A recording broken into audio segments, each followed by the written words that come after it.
Everyone.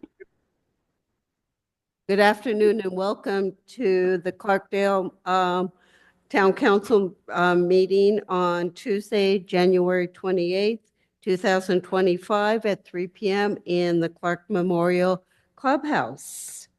Roll call.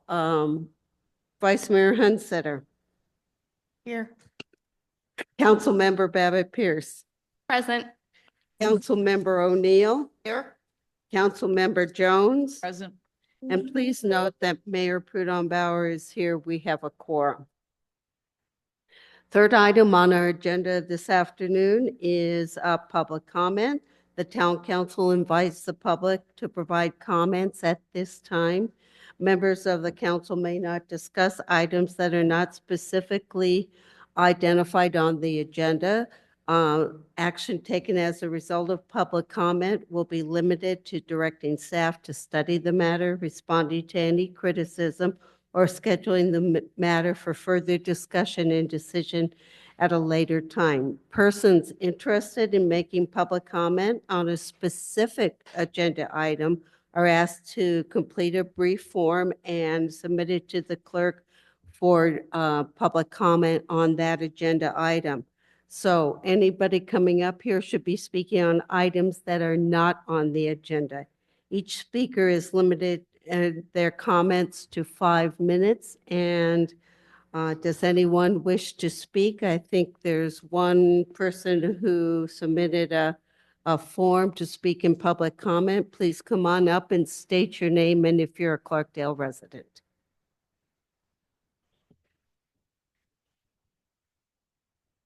Yes, my name is Michael Marshall. I am a resident. I live on Old Jerome Highway, down near the Black Hills end of Old Jerome Highway. When I step out the back door of my house, I'm looking at the flight path to the airport. Planes are right there. I've been there a little over 14 years. Never had a problem with noise. The airport doesn't bother me. It's no big deal. Yeah, there's some planes go by once in a while. Their private planes are all light duty, don't make that much noise. I get more irritation and noise from larger commercial trucks going down the street in front of my house or stuff coming up from 89A. I think the council needs to continue to work with Cottonwood, with Embry-Riddle University, with the airport to make sure that the planes that do use the airport are following all the correct procedures and standards and that kind of stuff. But unlike what I've seen in the hyperbole in the paper, the airport is not an existential threat to Clarkdale and its residents and its growth, in my opinion. I knew the airport was there when I bought my house, just like I knew that there was a vacant development behind my house that someday was going to be built up with all kinds of houses, and it is. Just like I knew there'd be someday some more development on 89A, which there is. Again, I think there's other priorities in town that need to make sure we're not being missed. We're going to talk about emergency repairs to a well tonight. Parks and Rec is doing a great job with the grant money that they've got for the new park, and they're getting more funding for that. We need to make sure that we're supporting their efforts there. The council needs to prioritize your efforts, staff efforts, town resources, town amount of effort that is proportional to the hazard that's being in front of them, the actual one, not one that everybody thinks that the sky is literally falling on top of them. Most residents in town don't even know that the airport exists on a daily basis, I would say, because of where the location of the airport is, where the planes go. And again, do need to pay attention, and we need to make sure we can do whatever we can to minimize those impacts. But it is not, again, like I said, the existential threat that gets quoted in the paper. No one will move here. No one will build anything. No one will open a business here. Like I said, I can literally look out on my back step and they're right there. I mean, they're not like ground level, but they're obvious. I'm more apt to go, oh, look at that one. That one's a pretty color, or that one has bigger wheels than the other one, or it's, you know, got high wing or low wing or something. So unfortunately, with everything that goes on with town management, you only hear people saying the sky is falling about whatever topic it is. So I want to make sure I came down and said, I don't think it's wrong. Doesn't mean you should ignore it. Doesn't mean it's not an issue for some people, but it is not, in my opinion, the level of problem that some people would propose. Right? Thank you. Okay, thank you. I think Town Manager Guthrie would like to say something. No, it's fine. I just, thank you for your comments. I just wanted to remind you and everyone else that on February 3rd, which is next Monday, we have our public strategic planning open house, which is where we'll have the current strategic plan plus some things that we're proposing.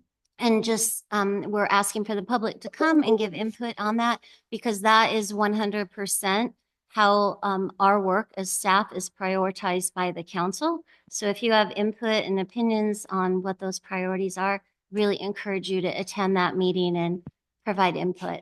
Thank you. Thank you. Thank you. Is there anybody else wishing to give a public comment? Is there anybody online who wishes to give public comment, Charity? Okay. Seeing no one coming up to the microphone for public comment, let's move on to item 4, which is a memorandum to the council, and this is just notice that a special event liquor license recommendation from the Clarkdale Police Department was approved. So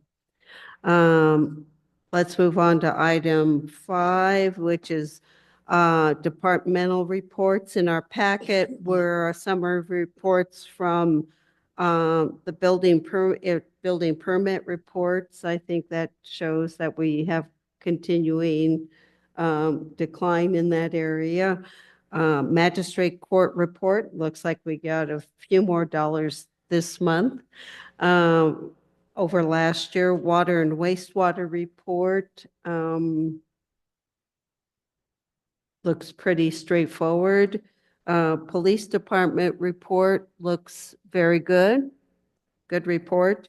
Verde Valley Humane Society, it looks like we got a couple of dogs, a couple of cats that are still in-house over there. And Parks and Recreation report is a brand new reporting graph from them. So I think we'll be seeing that on a regular basis with the key performance indicators.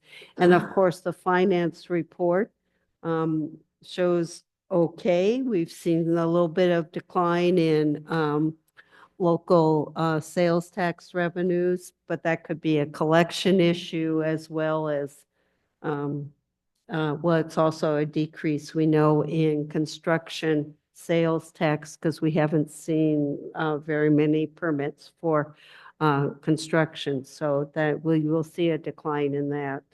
But everything else looks okay. Does anybody wish to make comments on any of the reports?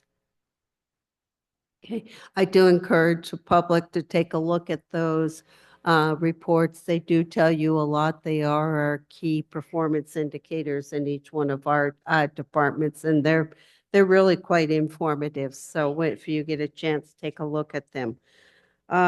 Let's move on to item 6, which is consent. There are 3 items on our consent agenda this afternoon. One is the approval of the minutes for the council from December 10th, our special meeting held on January 14th, and our regular meeting held on January 14th. The town manager's evaluation, letter of findings, and resolution 1728, the acceptance of streets into Clarkdale Street System Inventory. Do any of the council members wish to pull any of these items for discussion? I just would like to pull item B if I could, please. Okay. If there are no other items being pulled, I'll take a motion to approve items A and C on the consent agenda. So moved. Okay, is there a second? I'll second. Okay, it's been moved by Councilmember Babbitt Pearson, seconded by Councilmember Jones to approve item A and C on the consent agenda as presented. All those in favor of the motion, please say aye. Aye. Aye. All those opposed? Hearing none, motion carried. I just wanted to note item B. I'll pull it just to make a few comments. This is our town manager's evaluation, letter of findings, and I'm just going to read a few comments from the letter that we present to her as part of our annual review. On December 10th, the town council convened an executive session to evaluate the performance of town manager Susan Guthrie over the past year as outlined in her contract.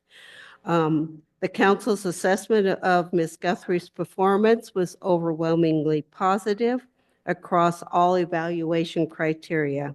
Susan received top marks with council members. The narrative section highlighted her exceptional ability to manage the town's complex needs while fostering a collaborative and supportive environment for staff and community members. Susan's accomplishments this year are a testament to her strategic vision and organizational skills. Her strengths as a town manager are exceptional. She has an ability to see both the broader strategic picture and the day-to-day operational details, ensuring that the town operates efficiently while staying focused on its long-term objectives. Looking ahead, the council encourages Susan to continue delegating responsibilities to her very capable leadership team to maintain a sustainable workload balance. Yes, you can work 24 hours a day for the town of Clarkdale. The council deeply values Susan's dedication to fostering a culture of open communication and collaboration. Her commitment to transparency and accessibility has earned widespread respect and trust from both the community and her colleagues. So it is with great pleasure and gratitude that I write this evaluation. Susan Guthrie has proven to be an invaluable asset to the town of Clarkdale, bringing vision, expertise, and unwavering dedication to her role as town manager. We look forward to her continued leadership and the many successes that lie ahead. Thank you very much, Susan, and thank you, council, for the evaluation. So with that, I'll take a motion to approve this consent agenda item. So moved. There's a second? I'll second. Okay. It's been moved by Vice Mayor Hunsetter and seconded by Council Member Jones to approve consent agenda item B. O'Neill, I'm sorry, O'Neill. Okay, to approve consent agenda item B, the town manager's evaluation and letter of findings. All those in favor of the motion, please say aye. Aye. All those opposed? Hearing none, motion carried. Thank you, Susan. And Mayor, I always have to just say this to put it out in the universe, but any review of me is a review of my entire team. So I don't get anything done without them. So I just want to kind of pass all of that praise on to my great team. Absolutely, much appreciated. Okay, let's move on to new business. We have many items on new business this afternoon, but the first one is the 2024 financial audit. We're here to discuss, consider, and act upon the annual audit of financial statements and annual expenditure limits as reported by Colby and Powell PLC. So Scott and Joe, would you want to come up and introduce Scott? Thank you, Mayor and Council. Tonight, we have a brief presentation from Scott Graff from Colby and Powell. Yay! Woo-hoo. If you approve this. Well, Scott, we get to see you once a year. Thank you for having me. And Joe did a great job. As you hear him say brief presentation, he already let me know that he's watching out for you right now. So, again, my name is Scott Graff. I think I recognize most of your faces from before, and thanks for having me back. Today, we're going to talk a little bit about the audit. And a little bit about some of your financial statements. You should have a copy of the audit report. In fact, you should have a bound copy as well. In addition, I handed out what I call a letter to governance. We're going to go over that. I know you haven't seen it until now. I'll go over that a little bit as well. You know, we talk a little bit about an audit, and you get this, you know, there's 80 pages. We won't talk about every page to keep it brief. But, you know, I like to, you know, talk a little bit about what's inside the audit report. On page 1 is really what you pay for, right? It's the independent auditor's report. It describes in there some information about what is the management's responsibilities over the financial statements. So all the pages beyond that auditor's report are the financial statements, and what is management or the town of Clarkdale's responsibility for all of that. And basically, they're responsible to put the whole financial statement together, to create a chart of accounts and to code things and to put it in the right place and to organize it into a set of statements that somebody could actually use and rely on. So it's management's responsibilities to put that together. It's also the responsibility to make sure that there's good policies, procedures, internal controls, that they are followed.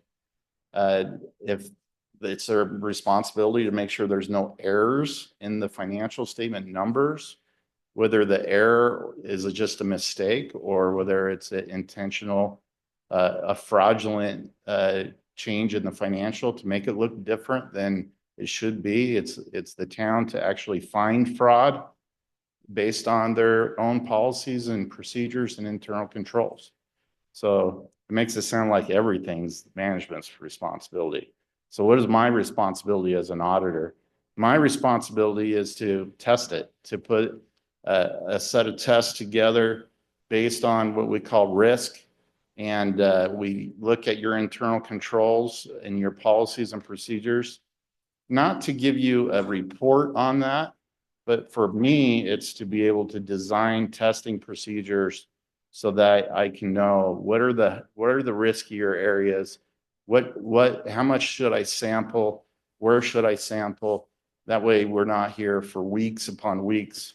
We can be able to make a determination, which is what we call our opinion. In that report, we'll have an opinion paragraph, and it will describe what is our opinion on the financial statements. Do they report correctly? Was there any material misstatements? And did we design those procedures to make sure that there's no misstatements, whether they're caused by error or just mistake or fraud? Fraud is a scary word. We talk about that every year. My responsibility is for discovering any material frauds. Material meaning it's big enough that somebody's going to care about. If it's an immaterial fraud, my responsibility is to report that to the next level of management above where it happened. Sometimes that would be to the town council.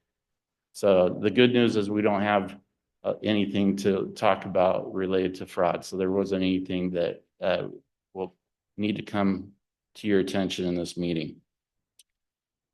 All right, management discussion and analysis is a big part of your financial statement. Right after the auditor's report, I'm going to pull it out just for a second. I'm going to read on page 5, the first paragraph. If you open this up, you can read along with me. It's the very first paragraph on page 5, and it's the second sentence.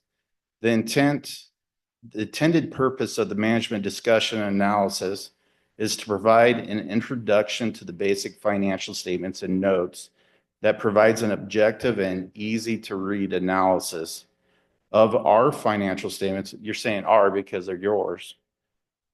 based on currently known facts, decisions, and conditions by providing an easily readable summary of operating results and reasons for changes, which will help determine if our financial position improved or deteriorated over the past year. Okay. The key word I heard in there was easy, easy, easy, right? That's what we all want, is easy to read, because some of this can be kind of difficult to understand. So this summary is management's summary of everything in the financial statements. It has comparisons between prior year, current year.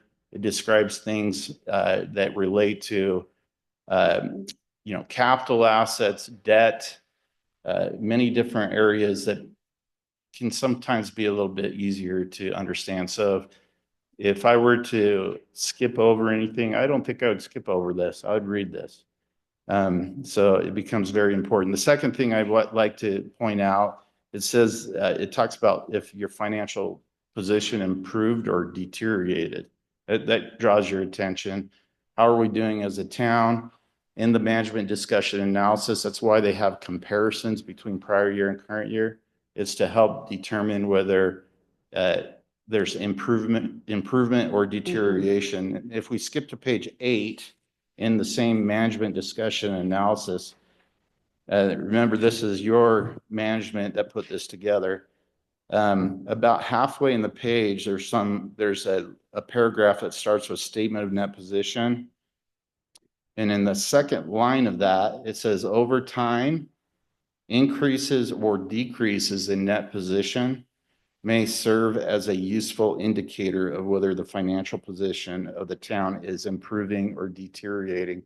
So this statement, called the statement of net position, which is on page 25, has a net position balance, and it's basically a summary of, in this case, it talks about it, your assets and liabilities and the difference between the two. Do you have more assets than liabilities? The amount is your net position.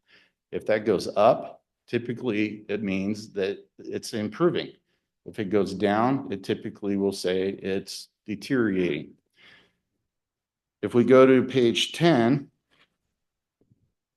we have, again, in the management discussion analysis, a schedule, a condensed statement of net position. And at the bottom, it talks about net position. This is a summary that you've put into your financials that says in the second sentence in that net position paragraph at the bottom, says the table above reflects the condensed statement of net position of the town, showing the net position increased by 41.77%. Now that's the number including all funds, governmental and utility funds. Will show that net position increased by 41.77%. So improving or deteriorating in a summary, as much as I can just in summary would say it's improved. Okay, in the financial statements, the actual financial statements have what's called government-wide financial statements. That's what the statement of net position is. Page 25 through 20 and 26.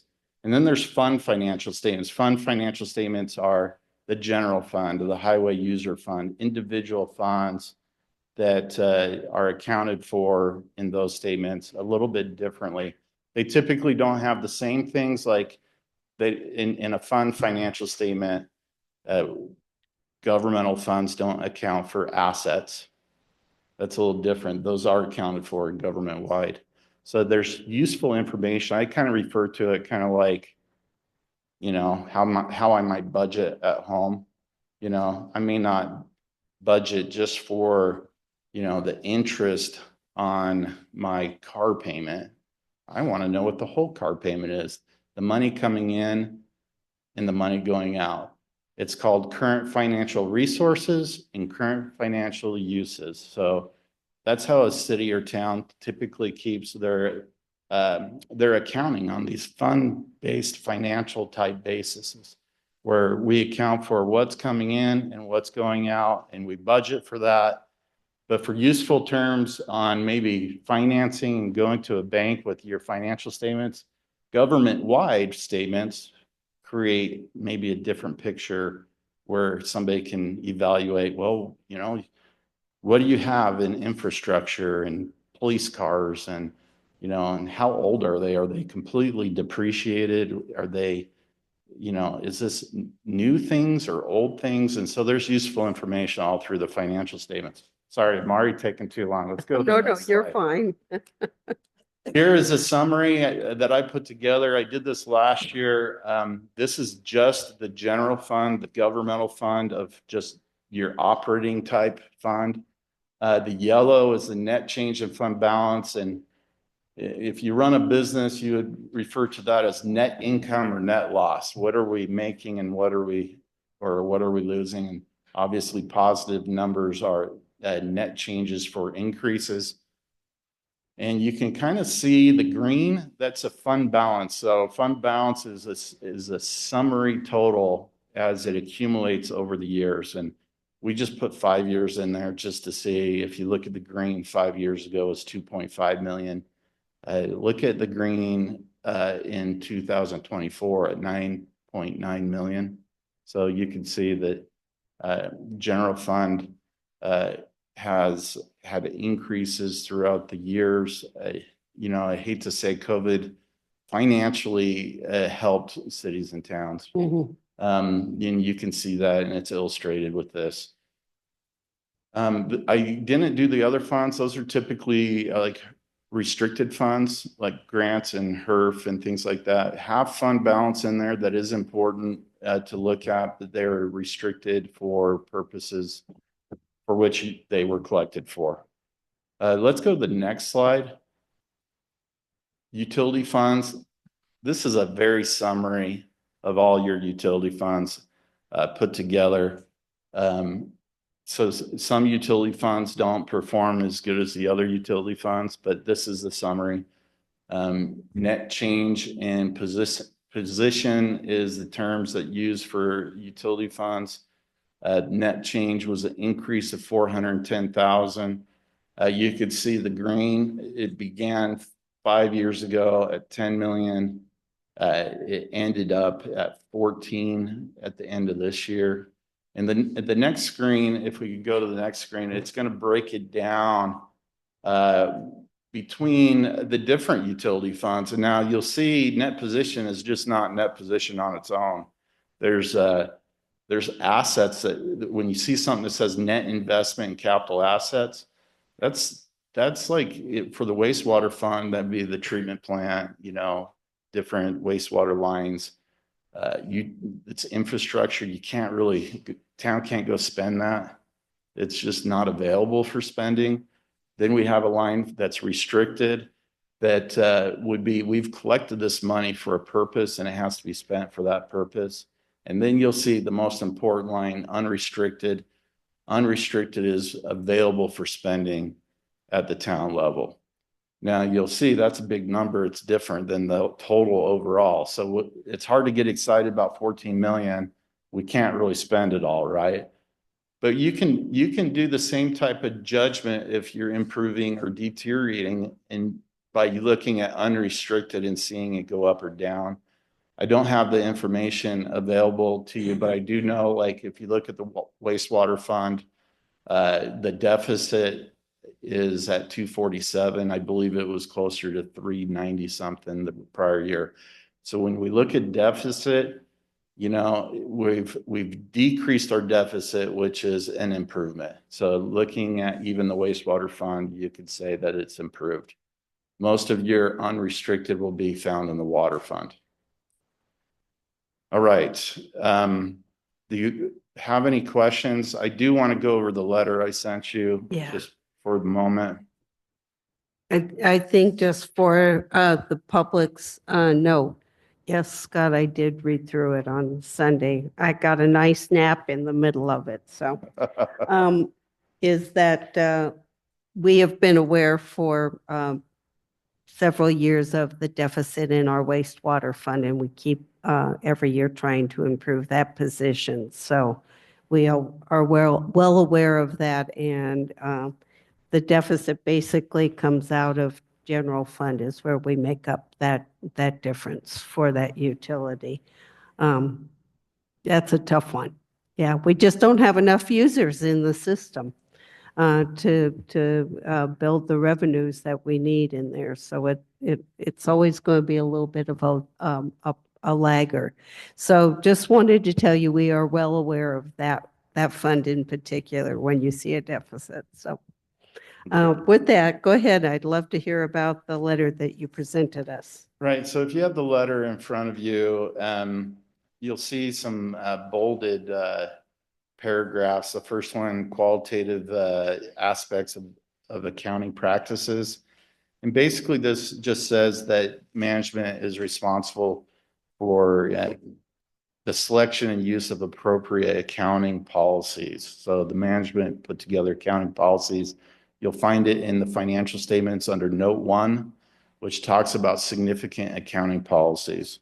It also talks about in this paragraph that we noted that there were no transactions entered into by the town in which there was a lack of some sort of authoritative guidance. So it follows generally accepted accounting principles.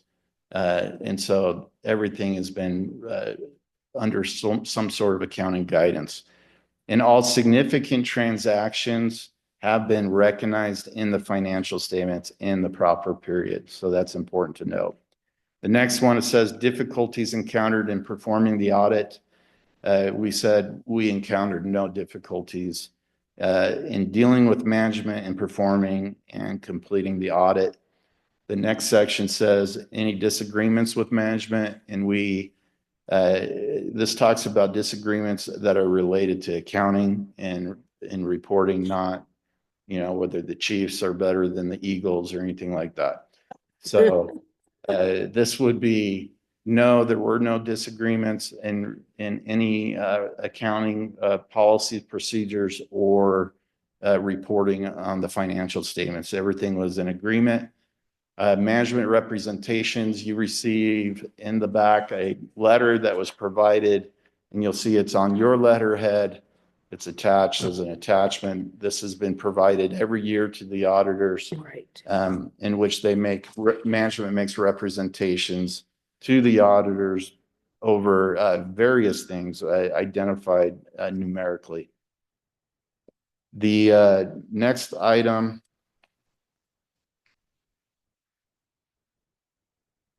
is whether management consults with other accountants.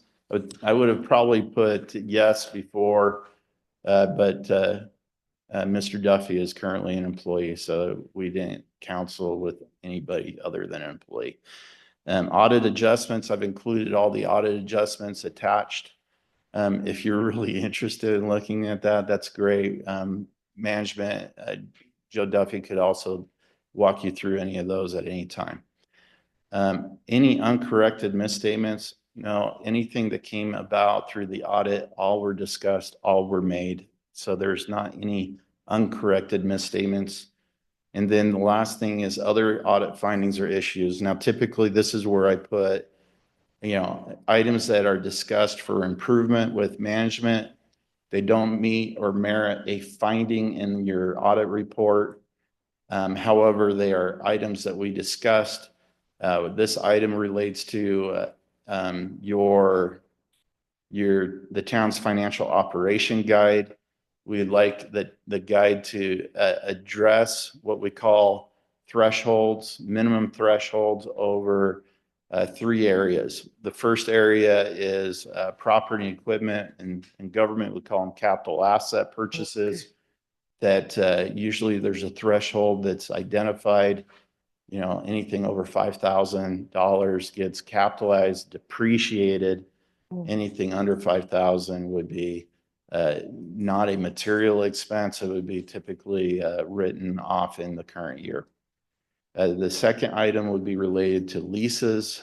The last few years, leases now have to be, I won't even say leases, I'll say long-term contracts. Typically they're leases. They're usually based on a contract that you put in place. that has a definite position of time. And so it's like the financing of whatever you're leasing, or it works both ways. If you lease something, or if you are leasing something to somebody else, a determination has to be made based on the contract where it's just a financing. And that's the new rules. So I would suggest, for example, if you have typically a postage machine that you lease from the U.S. government post office, it may be de minimis in total, but yet you would want to create a threshold. What is the de minimis amount? And I know Mr. Duffy knows about, he knows about this. Researches can be done on what are the other cities and towns using. That's what typically I do. What's a good threshold? If you create a threshold that's appropriate, it reduces administrative accounting costs, but not too much. You can't just, we're not City of Phoenix. So the third thing is similar. It's called a right of use asset related to software. Sometimes you get software contracts that have a certain useful life. It's the same idea, but it's used with software. An additional threshold would be used on that. So you're not doing all software for small little amounts. You want to put together a threshold. I can't tell you what that number is because I'm your auditor. I want to be able to tell you later if that was right or not. No, honestly, it has to be somewhat subjective to each city and town. But that needs to be added to your policies and procedures. So it's written and documented. Do you have any questions? Is that threshold determined, like, is it a percentage of X or is it just a flat number usually, or? Well, for example, how if you lease something like let's say you lease in your case you have one of these. So you lease a municipal court space from the city of Cottonwood. Now the longer the lease term is, the greater significant value it would be. So it could be based on how much it is monthly, quarterly, semi-annually, whatever your payment terms are, based on what is our borrowing rate if we were to have to buy something. Based on using borrowing rates, terms, and amounts, it determines the factor is this is what its value would be. And it gets, like an asset, it gets depreciated over a period of time. So it's written off over time, which is really, I'm going to tell you, nobody likes it, but that's what we do as accountants. We come up with things like this. But these standards are required. So it's easy, for example, to have a lease that could, depending on how long it is, it may not have significant payments, but it might be monthly payments.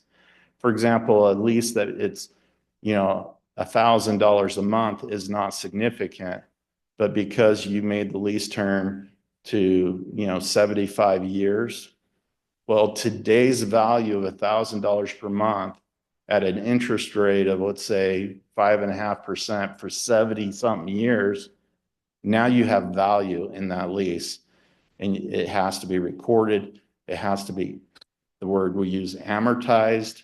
We have to, amortize it to principal and interest as we pay the $1,000. I know it's crazy, but you would want to have a significant threshold. Your current threshold you typically use for your assets, the property and equipment, is $5,000.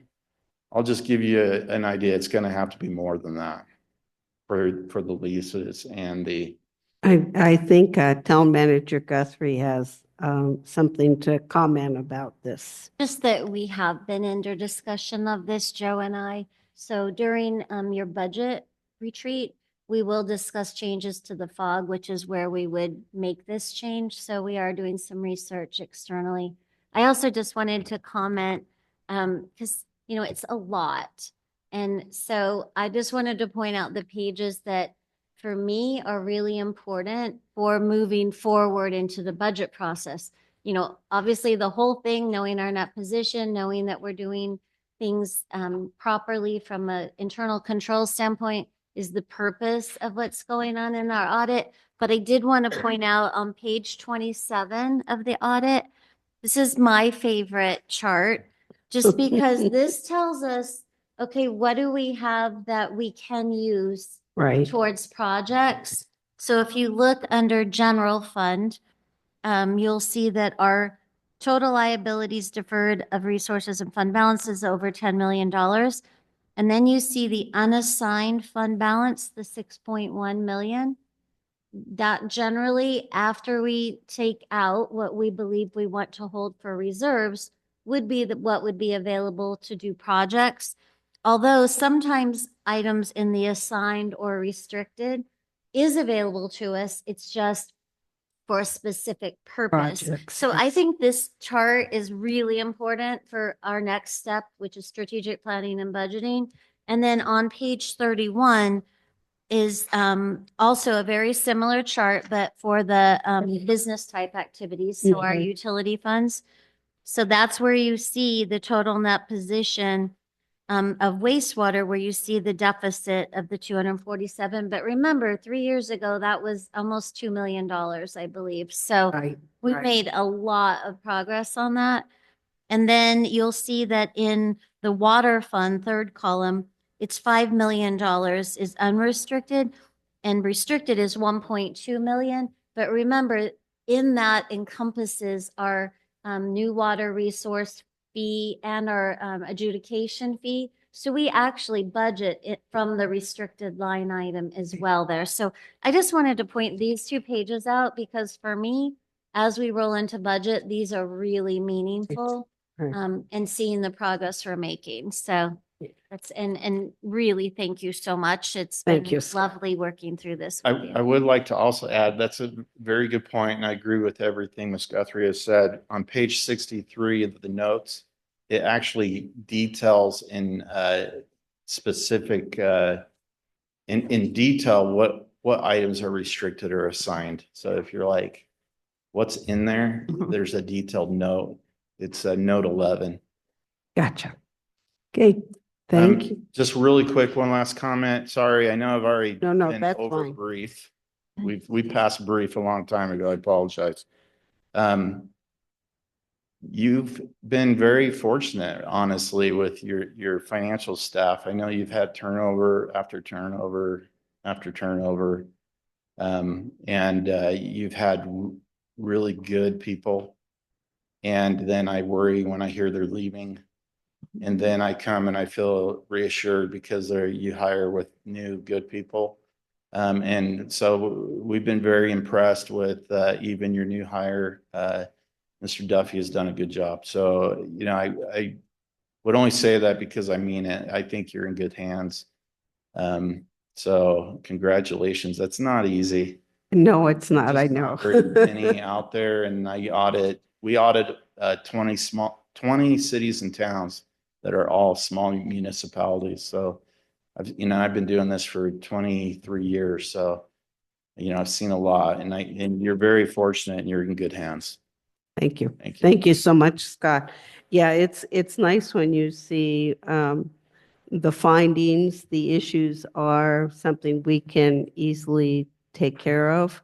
And if it's new stuff or it's a new addition that we need to look at, that we'll be doing it. It's just the way it is. And yes, it's been fortunate that we've had both our previous finance director and now our new finance director here who have had very long experience in government financing, and a town manager who understands financing also very well, where she says, I just want to see what fund balances are so I know what money we get to invest back in our town. And those are big pluses for us and keeps us well informed of what's where our balances are throughout the year. So we know pretty regularly where we sit with all of our fund balances. So thank you, Scott. I really appreciate that, your comments, because I know you've been our auditor for, a number of years Number now. of years, yes. Yes, so you know Clarkdale well, and I know that's much appreciated by our town manager and our finance director, because you've got some historical knowledge that maybe nobody else has. Yeah, thank you. Thank you. Any other comments for Scott, Laura, and then Marnie? On page 19, it talks about our Arizona State retirement system, and I know we talk about this internally, and when we do our budget every year, we talk about it. Can you just kind of, I know we are, it says here that our debt, I guess, in this way has gone up a little bit. But I guess I'm kind of just want some context of that and how that is, because I know that X number of years ago, we were all told we had to get ourselves caught up. And I guess I just want to know how we're doing in that way. Right, and this is a good report. I also want to draw your attention to the footnote for the long-term debt. And that's on page 46. And the only reason I bring that to your attention is it kind of has a prior year balance as well. How it, was it increasing or decreasing? And this footnote on note 6 also tells you that net pension for the government part of it, which would have public safety and would also have the Arizona State retirement system. It went up 361,000. Now, I think these questions can lead people to a lot of confusion. There's two things. These numbers are based on 2 years prior, so they can't get actuarial reports done in time for you to have the current information. And so the reporting date is always a year behind. So sometimes a city or town will dump a lot of their extra money into public safety retirement and say, we're paying this off. And yet the report won't show that it's paid off until 2 years from now, when the contribution is part of that reporting. So when we look at some of these numbers are based on a 2-year report that's prior, depending on your contribution rates. Now, remember, this is actuarial based. So, if the actuaries change, life expectancy of a person or the future rate of a return on investments, they make these changes. And so it affects your balance. Especially with state retirement. State retirement, you're paying in based on a percent.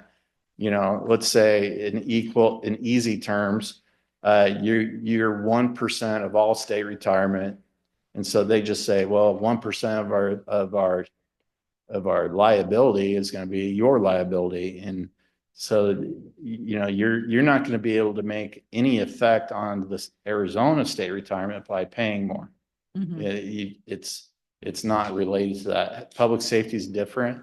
It's based on you and your employee relationship as you have employees, and it's going to change based on who you hire and who you have. Maybe I know the town is invested in maybe some police that come out of the academy. It changes maybe the rates a little bit for you, but anyway.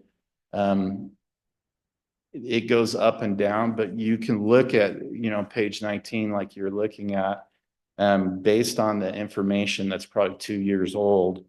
It shows that you have, it's about 70%. Am I right?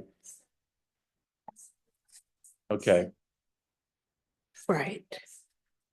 All right. And looking at today's, did you have today's? I think you looked at today's recently. Yeah, it's 71. 71%. So, a little bit of change. I wish I could tell you what the exact liability will be because I don't have that yet. That will be on the next audit. It's just a little year behind. But we're moving in the right direction, I Yeah. guess, And I just, after you and I had kind of chatted about this, I did discuss it with Joe. So what we're going to do, we don't feel like on the ASRS side, people don't normally make lump sum payments on the Mhm. ASRS side, but on the PSPRS side, that does happen. And so what we were hoping that in our budget retreat, we can discuss, do you want to do a lump sum payment this year? Just to bump that up a little bit and keep it headed in the right direction. So I think that's something that we really should consider. And I think we have the funds to do that if you wanted to. Thank you. There's a lot of decisions that could be made. I know, if you look at town of Camp Verde, they went and got a bond They bonded. and they took the bond and paid down their public safety retirement. You know, there's, I guess you'd have to look at if that would benefit the town based on maybe whatever interest rate you get out of the bond. You're not subject to whatever it is at the public safety retirement system. That would be something to also look into. Yeah, I think we had set out a whole long-term plan to pay down our obligations. And when we had the opportunity, or we felt we had the resources, that we could pay in certain ones lump sums, but we knew we were making progress over time. I think it's like 25 years out or something like that, where it will be paid down. And I think we were very comfortable with the process we had set in place, and we didn't necessarily, unless there was some major reason to change, that we would just continue along this path year to year and then determine if we needed to do, like, a lump sum to one or the other of them. So I think we were comfortable with this. I can tell you that both of our rates for the coming year are going down, right, Joe? Yeah, and those are based upon actuarial studies. So that even is more of an indicator. We're headed in the right direction. And, a lot of cities would be very happy with 71 and 75%. But I think it's worth contemplating a little bump to the PSPRS side this year. Okay, yeah. But thank you for the question, Laura. Marnie. Thank you. I just wanted to say thank you to Joe and his team. It is incredibly impressive to have a clean audit, and especially in a year where we had turnover of staff. So thank you for all you do. Yay. Thank you. Are there any other questions for Scott or Joe or Susan on this? Thank you again, as always, and I believe we need a motion on this. Oh, Madam Mayor. I move that the council approve the annual audited financial statements and annual expenditure limitations report as presented by Colby and Powell PLC. I'll second. Okay, it's been moved by Councilmember Jones and seconded by Councilmember Babbitt Pierce to approve the annual audited financial statements and annual expenditure limitations report as presented by Colby Powell PLC. Okay, all those in favor of the motion, please say aye. Aye. All those opposed? Hearing none, motion carried. Thank you again, Scott, as always. Okay, let's move on to item B, which is a presentation on Firewise. We're having, that's right, Matthew. Welcome. I had the opportunity of meeting Matthew last week and Jake last week, so I welcome both of you here to do this presentation. As we know, with the fires in California that have been so catastrophic, and we know that it's been an extremely dry winter here, ongoing drought. This is something we've been wanting to present to us here at the council, but also really to present to the community, because this is a community activity. So I'll let you go. Thank you, Mayor. Thank you, Council. I couldn't have said it better myself. So about takes care of it there. But no, my name's Matthew Rust. I work for the Department of Forestry and Fire Management. I work in the prevention department for the agency, and that's where the Firewise USA program is housed. It's housed in all the state agencies all throughout the United States. So give a little presentation on how Firewise came to be about, what it's really about, how a community gets recognized, and then just a little information about some fire history here in Arizona. So if we can roll through the first couple slides, and these slides are out of we have a Firewise assessor class that we put on throughout the state. All these slides are out of that, and it's a free class. It's for community members, for the general public to come and take the class, and it's got a lot of good information in it. You can roll forward. All right, so Firewise started in 1985. It was primarily a pretty heavy fire year, specifically in Florida and California. That's where they lost 1,400 homes to wildfire. 400 of the 600 homes were lost in Florida in a single day, and 44 lives were lost. So out of this year came a recognition that maybe there needs to be a program for homeowners to be able to start creating that defensible space so we don't see these structure loss numbers that they were seeing. And that's thus how the Firewise program came about. It was housed in the NFPA, the National Fire Protection Association, and the Forest Service. It then transpired to the state agencies where it now resides, and we're kind of the gatekeeper along with the NFPA on how to get those communities recognized. So Firewise is one spoke, I like to say, of fire adapted communities. And a lot of these communities have a lot of these things already in place. You can see the Ready, Set, Go program, CWPPs, which is a community wildfire protection plan. And that's a county document that outlines a lot of the areas in the community that might be affected by fire, higher fire risk, brings a lot of people to the table around as far as the Forest Service, the BLM, the state, the emergency management for that county. So all these things transpired to make a Firewise adapted community. So Firewise is one of those spokes, and it's just another tool in the toolbox, I like to tell people. Go ahead. So what is a community? So for Firewise standards here, so communities must be a minimum of 8 single-family dwelling units with a maximum of 2,500. We have some communities that are mass scale HOAs, and they have 5,000 homes in them. You can have 2 different type of Firewise sites that reside in like a master planned HOA. You can split it up, 2,500 here, 2,500 there. So as long as they fall within that 8 to 2,500, they can be recognized as a Firewise community. So how they get recognized, first step is usually somebody from the community reaches out and they want to have some information about the Firewise program. They reach out to either the local fire department or the state agencies, myself. I'll then come out and do the initial community wildfire risk assessment. It's nothing bad. It doesn't go to any insurance companies or anything like that, but it just tells you where the community's at as far as fire risk potential. It doesn't like not qualify you for the program, just gives you a baseline on where that community's sitting as far as potential. At that point, I would give that assessment back to them, and they form a board or committee. That can look different for different communities. Bigger communities, it's nice to have multiple people on the board to be able to track different things. Smaller communities might only need 1 or 2 people. So it can kind of just be tailor-made for the community. They create an action plan, so it's going to look a lot like that risk assessment. It's going to like kind of go over the topography, the vegetation type, the road, like how the road constructions are, building material of the home. So it just kind of outlines what that community is all about and what they have in place.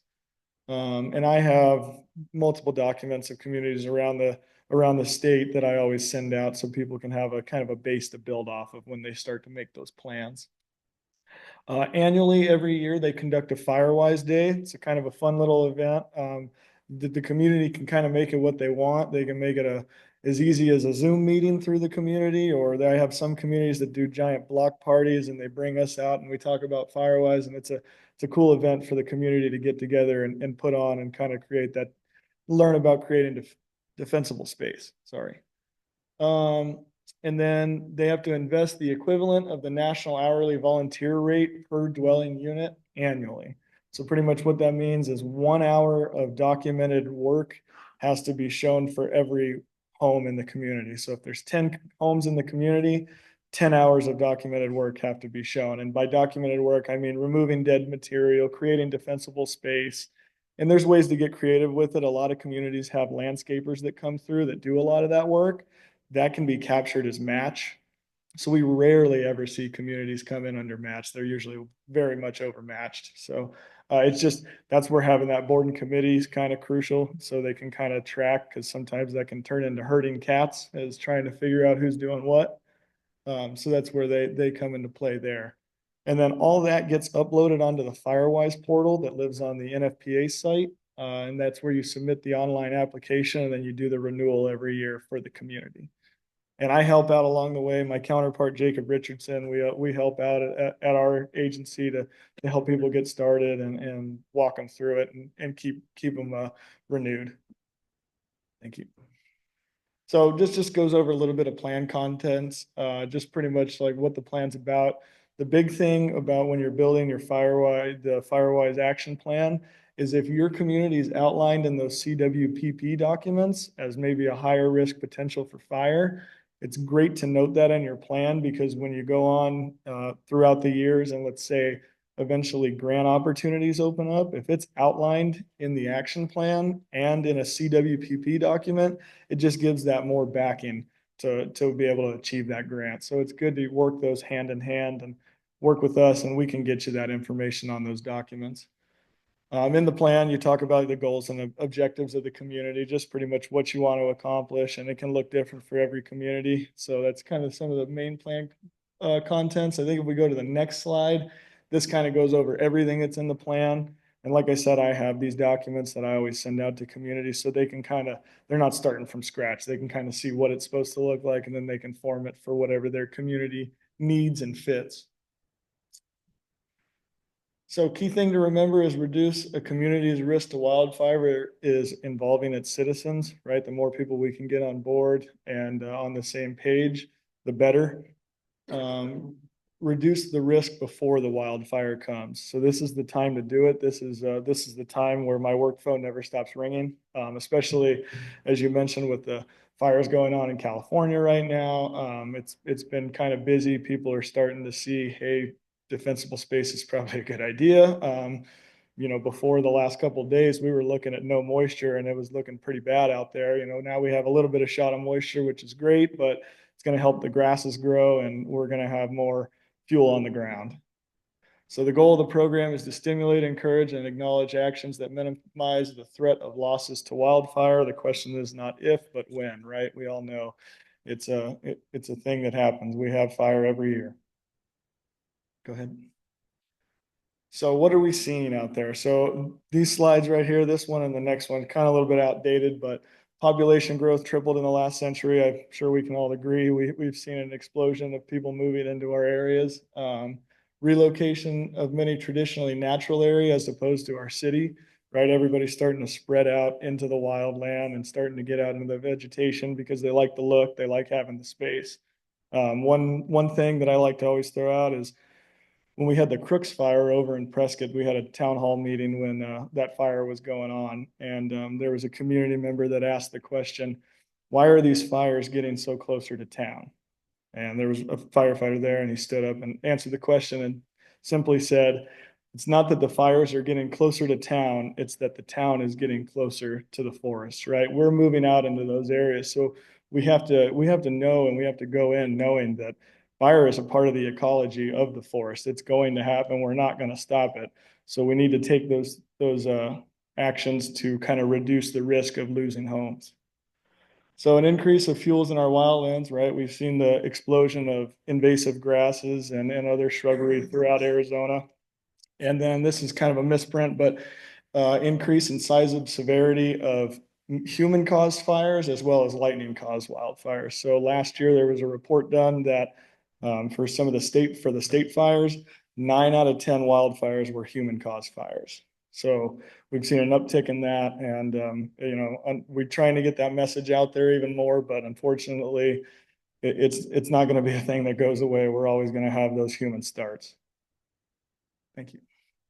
So like I said, outdated slide, but this kind of just shows that fire is not just a one area thing of Arizona, right? We've had fire all the way up to the Utah border, all the way down to the Mexico border. Fire is not just in one part of our state. It's spread all throughout Arizona. And this is only going up to 2019, I believe. So, I mean, we have some big fires between that time frame that we could throw on this map. Two of our largest fires kind of being in the eastern part of the state, the Rodeo Chetiskyi and the Wallow Fire.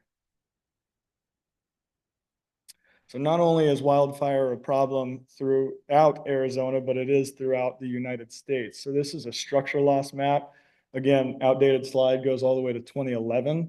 We could probably increase this a good amount, but you can see that there's all over Arizona, but then our partners to the west, of course, they have major structure loss every year, as we're seeing on the news now. And then even Texas and Florida in the recent years, they've had increased fires to where they've lost a lot of structures. So it's not just a problem for the western states or Arizona, it's all throughout the country. So we're always going to have severe wildfire conditions. We're never going to get rid of those. We live in the Southwest. We have those hot and dry times. We're always going to have wildland fire. It's not going to go away. What the program is trying to tackle is that transition from wildland fire to urban fire. Because once we have an urban fire, we have overwhelmed fire suppression, and then that reduces fire protection, and then that leads to a disaster. So what we're trying to do is we're trying to cut off that transition from that wildland fire to an urban fire, and that's what the program's all about. So refocusing our efforts, focus on mitigation and preventive actions before the event to reduce losses, reduce potential fire intensity that the vegetation will influence, and reduce the structure's ignitability. Stopping that transition from wildland fire to urban fire is the point of this program. So this came out of some fires in Texas, actually in the 2005-2006 season, where they experienced a pretty good amount of structure loss. And what they were finding is that the news loves to show that it's this big wall of fire that comes in and just engulfs a community and swallows it whole, right? That's what gets the clicks and the views.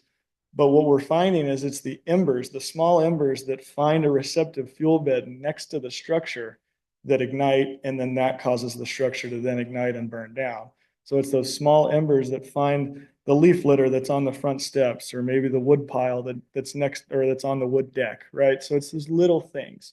And that's what this program talks about here. So in our next picture, this is on a fire where a firefighter snapped this quick photo before they had to get out because they were starting to get some pretty intense fire behavior.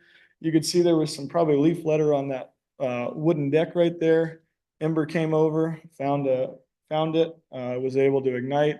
The firefighters then left because of the fire intensity. They came back, and then the following picture is the same structure after the fire came through. So it's those little things that matter. It's not the big wall of fire, because you can see the trees in the background are still, they might be singed, but there's some greenery still up there. So if it was that wall of fire, everything would be burned. It's those embers that found a receptive fuel bed to be able to burn long enough unattended and then cause that home to burn down. So ember material can look different. Fire kind of creates its own weather. Once it gets big enough, it can suck up pine cones, tree branches, of course, our leaves and pine needle cast. We see that all the time, but it can be big pieces. It's not uncommon for spot fires to start in front of a main fire 1 mile to 2 miles. The longest recorded spot fire is 11 miles from the main fire. So if it finds a receptive fuel bed, if things are dry enough, it'll catch and it'll take off and go. So yeah, you can only imagine all the fires that have been 11 miles within this area, right? I mean, it's not out of the realm of possibility. Wasn't that very much what was happening in California along the Pacific Palisades? Yep. And Yeah. Altadena fires were the embers that were traveling. That's it. Yeah, they were traveling, and the homes there built so close together that once one home goes up, it kind of turns into a domino effect. And there's enough intensity from one structure going up that it just impacts the next one and then just goes down the line. So Yeah, but exactly. There was embers that was falling out, found a receptive fuel bed, and then caused the structure to burn down, and then it was off to the races from there. Some of that ember material, like I was talking about, could be the size of a quarter all the way up to some of the bigger wood pieces that you see out there on the right. So the home ignition zone, this is a little picture of the home ignition zone, and we brought some trifolds and handouts. This is for everybody here. And it kind of goes over all those different areas. The immediate zone, which is the 0 to 5 foot, the intermediate zone, which is 5 to 30 feet, and then the extended zone 30 to 100, or whatever is tailor-made for that home. I mean, not everybody's going to have 100 feet all the way around. You kind of fit it into what you can work with. And this is kind of just given pointers on what to look at if you were to look in the trifold. This has all those numberings on what this all represents and what you're looking at here. So this is a little tree spacing guide that kind of goes over that 0 to 5. You can see there's not really much vegetation at all in there. 5 to 30, we're starting to reintroduce those trees and shrubs, but we're keeping them spaced across and no ladder fuels to where they can burn up and then run at the home. And then as we start extending out, we can start getting things closer and closer together. The big thing is just breaking it up. Fuel continuity is what we want to break up. We don't want brush all the way up next to the home, because then fire can race up and throw an intense amount of heat at that home and cause the structure to burn down, trying to space it out and break it up. So your home, these are all the things that you're looking at. The chimney all the way, we're starting at the very top, looking all throughout the structure and looking all the way down. And that's what we're looking to prevent, right? So that's why we're looking at all these things, that leaf litter on the roof and things like that, because one of these embers burns unattended long enough, depending on the roof or depending on where it's located, it could then cause the structure to combust. Yep, just another slide of some of the things that you look at around the home. So these are the tree spacing again, and then tree pruning, right? Keeping the brush out from underneath the trees in the bottom there, and then limbing the trees up, depending on how tall they are, 4 to 5 foot, or if it's a smaller tree, a third of the tree's height. So it's just getting the fuels off the ground so they're not easily obtainable to flame to then carry up the tree and then start running. So while there's no guarantee that a home will survive a severe wildland fire, effectively treating the home ignition zone can dramatically increase the chances that a home will survive. So there was a study that we talk about in our FireWise assessor class. It's the Waldo Canyon fire in 2012 in Colorado Springs, where they experienced structure loss. One of the findings that they came out after the fire was that giving a non-flammable roof, so a Class A roof, metal roof, anything pretty much but a wood shake shingle roof, as long as it was non-combustible roof, and they had a minimum of 30 feet of defensible space around that structure, it had an 86% survival rate. So that's pretty good. I mean, just for 30 feet alone, and then even more so, it kind of upped the odds. Now, every fire is going to be different. It's going to affect and influence its own way. But given that study, 30 feet is pretty obtainable for a lot of good that it's going to do for your structure. And that's what the program goes to try to tackle, is creating that defensible space for those homeowners. That's all I have. Thank you guys for having me out. Thank Do you you. have any questions? I don't have any questions. Does anybody else have any questions? Just wanted to reiterate that the Firewise program is not run by the town. It's run by the neighborhoods within a town. So like an HOA or a block of, a street block in one of our neighborhoods, that's who runs the program. We can provide some of the materials to encourage it, but the real work is done by the neighborhoods. So it's not, to be a Firewise community would say, an example would be Mountain Gate, maybe the Townhome Association, or the whole association, or half of the neighbors in that would work together to become a Firewise community. They get the plan, they would do the inventory and the ongoing implementation. Yep, that's exactly right. Yeah, it's by the community members that live in the community, because they're going to be the ones, directly affected by that program. And we're starting to see it expand over here. Prescott's got a lot of communities over there. We're finally starting to get it over the hill. We only had one site in Sedona for the longest time. Last year, we were able to pick up 3 more. Jacob's gone out to Cottonwood already this year as far as trying to get a community on board there. So we're starting to expand, and we definitely want to try to expand into the Clarkdale area. I think this is a great area for some of these Firewise communities. It's really good. I mean, a lot of the things that the program does, a lot of these people are already doing it, right? They're already doing the work. They're already doing it. Why not get nationally recognized? And then it helps out your first responders in case there is any of those emergencies that happen. Knowing I was on a Type 3 engine for a numerous number of years, and I can tell you when we rolled into a community that had those Firewise USA signs, I knew work was already done in that community. It made me feel a little bit better going in there trying to do some good work before that fire showed up. And it gives those folks a little bit of a buffer and a little bit of a helping hand. Great. I think, I know we've been putting it in our weekly update, but I think we're going to have to do a little bit of sort of, pushing out there, and especially if somebody asks us a question, what is the town doing? We can do a lot. We're doing our evacuation planning. We're putting out materials. We're taking this very seriously, but we need every homeowner to take it seriously too. So we're going to ask those who ask us what the town is doing is say, can we get a Firewise group going in your neighborhood? Yep. Yeah. And please defer them to me when those people come forward, or if there's anybody that wants to work on this, please contact me or Jacob, and we'll get you on the right page and get you rolling and get the first one here. Thanks, Mel. Great.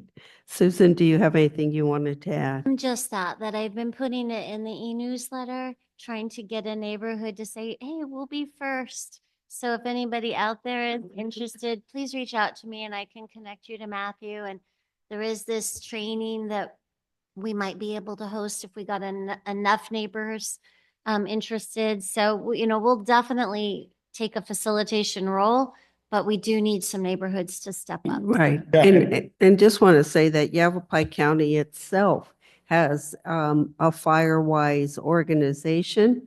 I looked at their website. There's a lot of great tools on that website, and connectivity. They get to know each other. So that I was very impressed in terms of how well Yavapai County is working together. And I think one of the outcomes, as you know, our town is somewhat grant driven to get things done, is really there's quite a few grant opportunities to do some major projects that could assist in fire reduction, mitigate fire issues in a community. I think you shared with us a fairly large one that was received by Mojave County, correct? Yeah. There was a community wildfire defense grant that Pine Lake over there in the Kingman area up in the Wallapies received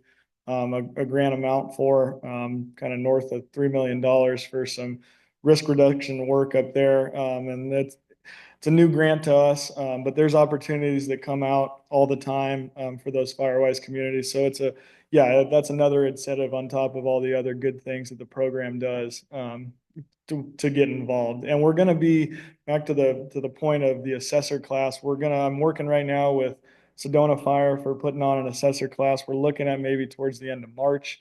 Once we get a date finalized and I get a flyer made up, I'll definitely get it over to Susan, and she can distribute it, throughout your guys' newsletter. If you have any community residents that want to get involved and maybe just come take the class to see what it's about, it's a totally free class, and they could come try it out, check it out. And if they like it, then we can get rolling and try to get something over here. That's fabulous. Thank you so much, Matthew. So are there any other questions for him? No? Perfect.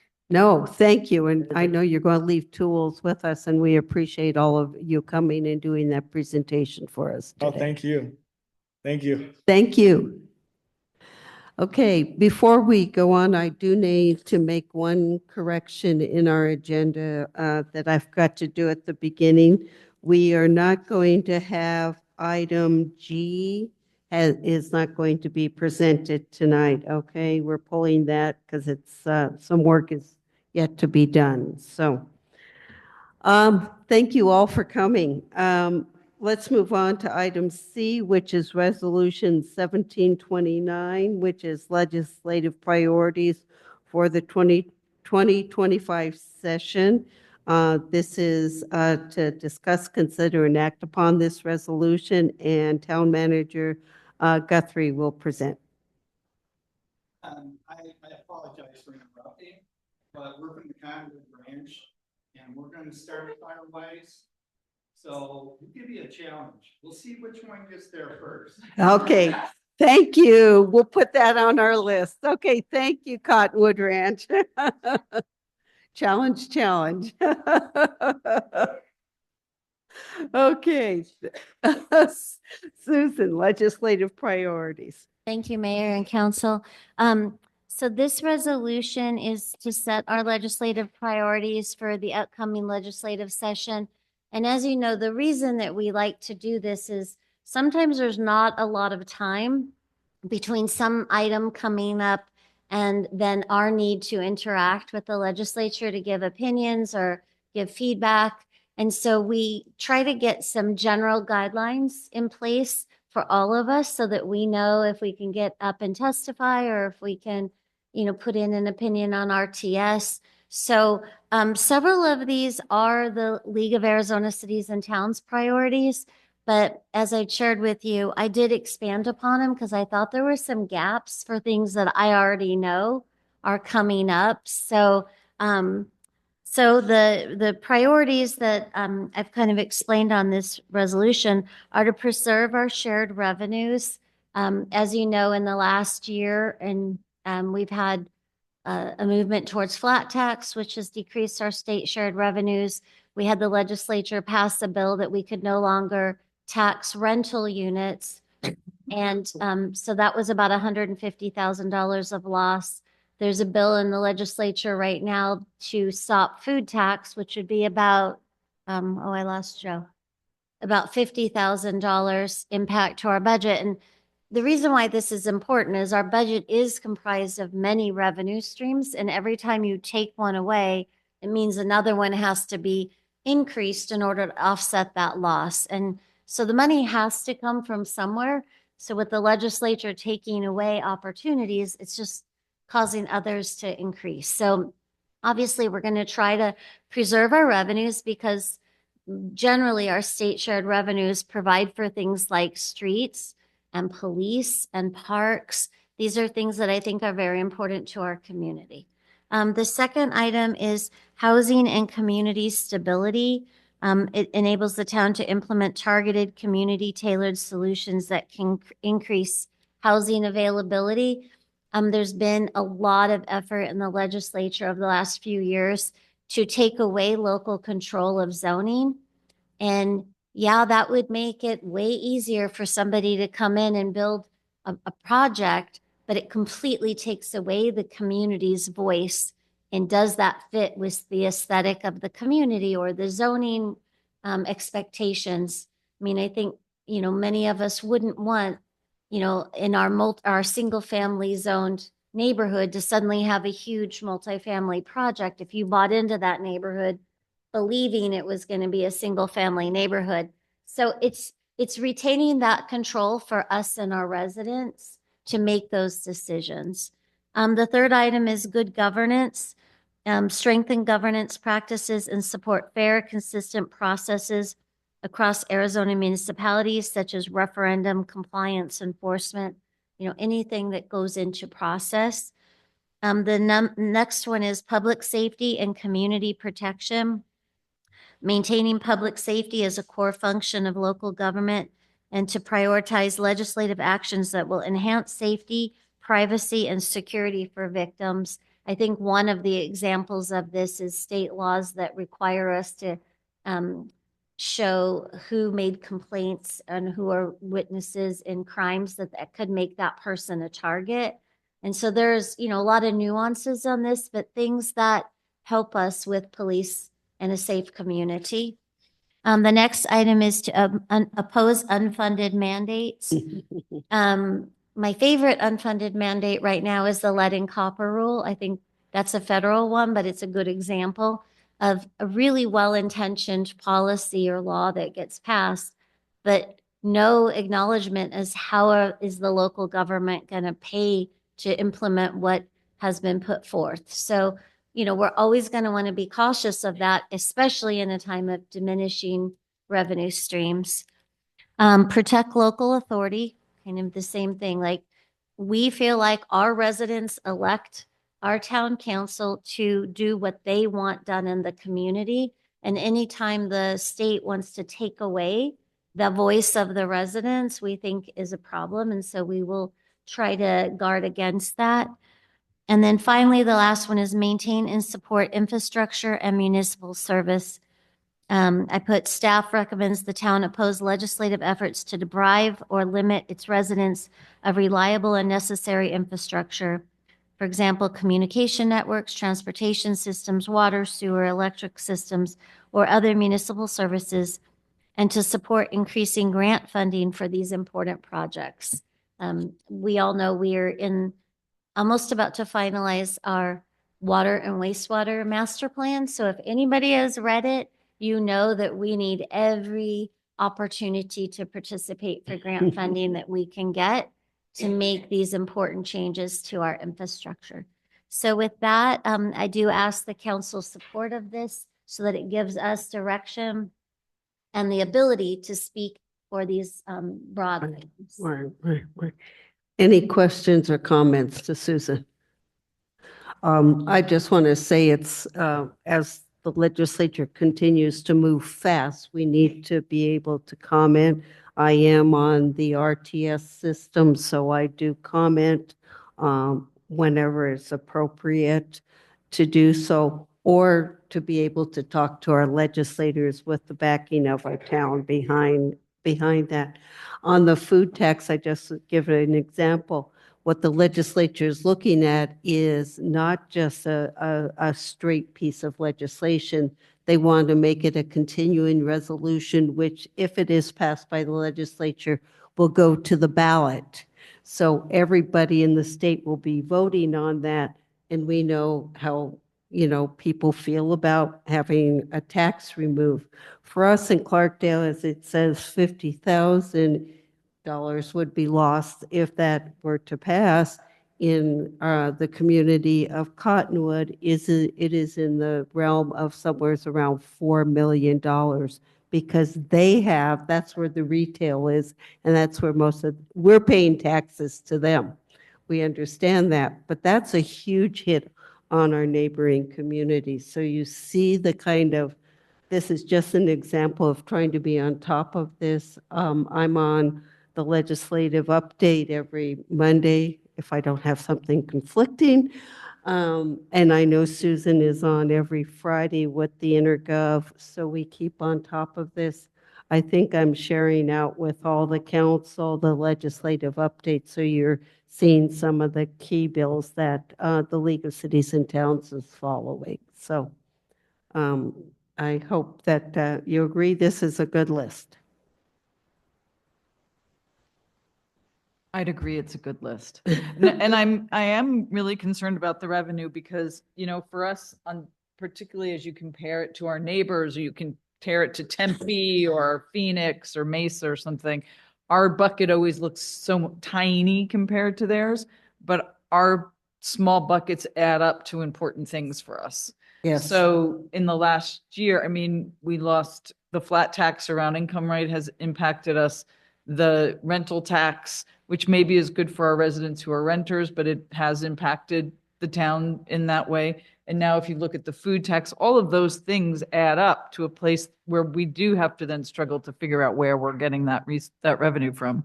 Yeah, removal of the rental tax, just to put it into context, is the equivalent of a fully loaded police officer and a half.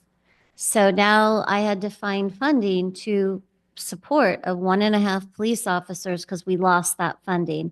So now when you add the food tax, we're up to 2 police officers not funded, that we have to figure out that funding elsewhere or not have, and you know that we just got this year to 24-hour coverage. So we're moving backwards. And so we're trying to hold on to the revenue streams because they have to be made up somewhere.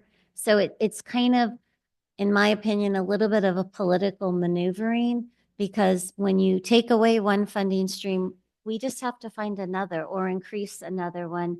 So what's the point?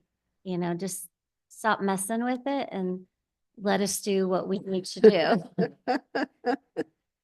I agree. Yes, Marnie. I am grateful to both of you for bringing this forward because I feel like in the past we've had legislative issues come up and it's been like a fire drill and it's really stressful. And so I don't doubt that there's still going to be things that we need to talk about and we need to make resolutions about, but to have firmly decided these are our priorities, this is how we all feel about this, please go out and do this on our behalf, keep us updated, feels really good. So thank you. Yeah. Thank you.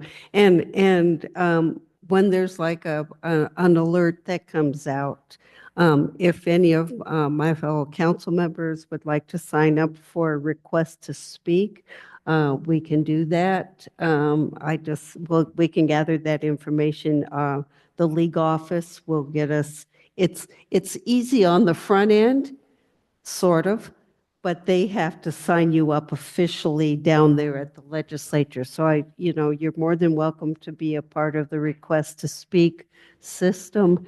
I've had it I just realized 10 years I've been on it now. So, but it's very helpful, and residents too.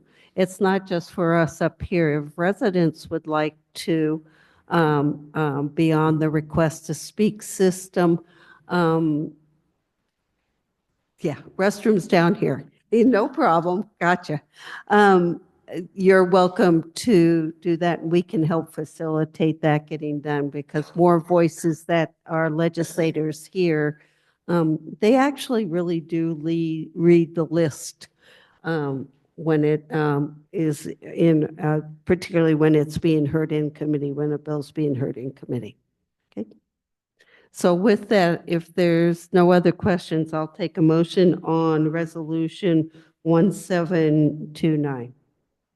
Madam Mayor, I move that the council approves Resolution 1729, setting the town council's legislative priorities for the 2025 legislative session, and authorize the mayor and town clerk to execute all documents. Is there a second? I'll second. Okay, it's been moved by Councilmember O'Neill and seconded by Councilmember Jones to approve resolutions 1729 as presented. All those in favor of the resolution, please say aye. Aye. All those opposed? Hearing none, motion carried. Thank you. Let's move on to Resolution 17, item D, which is Resolution 1730, is declaring a housing crisis in the town of Clarkdale. This is to discuss, consider, and act upon this resolution. And Assistant Town Manager Ruth Mayday will speak to the topic, and following her presentation, I have a few words to say too before discussion. Okay? Good afternoon, Council and Mayor. Before you, you have the resolution for the declaring a housing crisis in the town of Clarkdale and basically region-wide.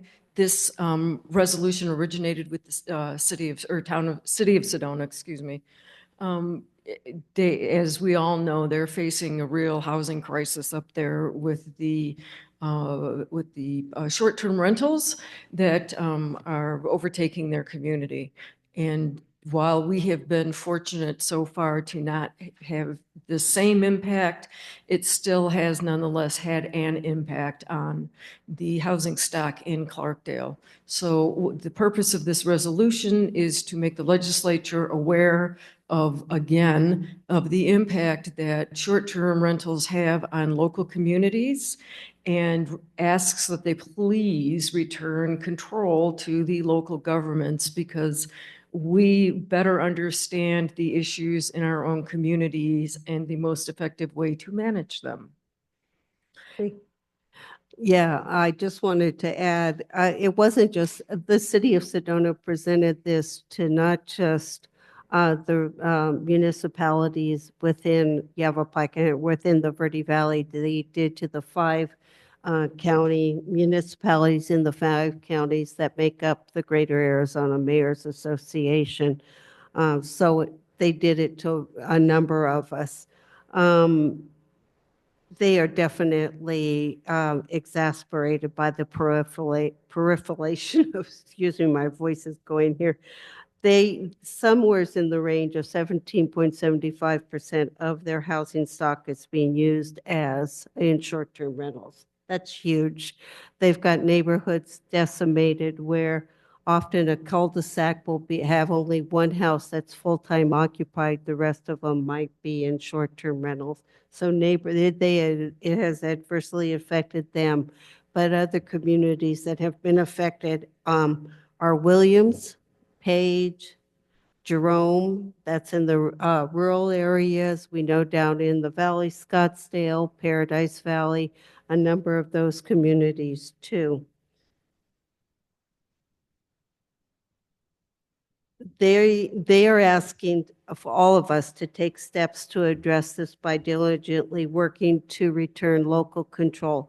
This is part of a whole campaign to not just present this resolution, but to back it up by pieces of legislation that have been presented by Representative Bliss to return local control over not just the numbers, but which communities, which neighborhoods within their municipality where short-term rentals could exist. It's bringing local control home.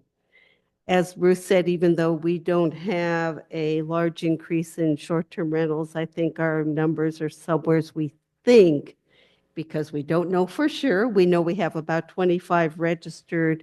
We might have in the range of around 80 short-term rentals throughout Clarkdale. But to me, anytime a house becomes a short-term rental, it's removed from the available housing for those who want to live and work in Clarkdale. So that means we have maybe up to 80 houses that are not available easily for people who want to live and work here. This resolution, in my mind, does acknowledge that we are in a housing crisis and its impacts on communities throughout Arizona. So I'm really asking us to support resolution, support this resolution in support of Sedona and our state in the campaign to give us a say on the number and location of short-term rentals throughout our town. Okay.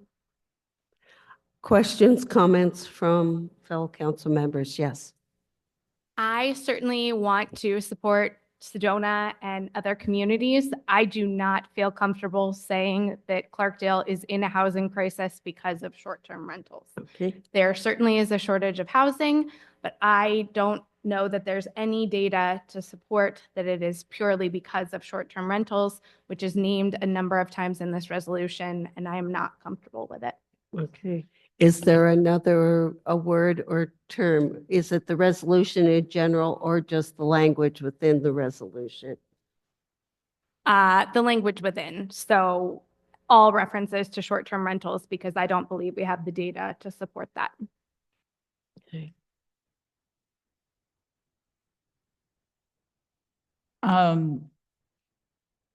I share Marnie's sentiment, partly because we're going to be doing a housing study and we haven't done our housing study yet. So it's hard for us to say whether we're in a crisis or not.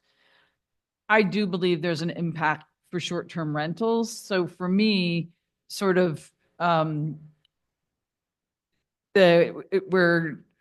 instead of declaring a housing crisis, saying we're prioritizing safe, decent, and affordable housing for all community members, and urging the state legislature to address the impact of short-term rentals in the Arizona housing supply. That for me feels real, because we may not have as much impact here in Clarkdale, but the idea that we potentially have 80 houses, that's actually just made the hair on the back of my neck stand up a little bit.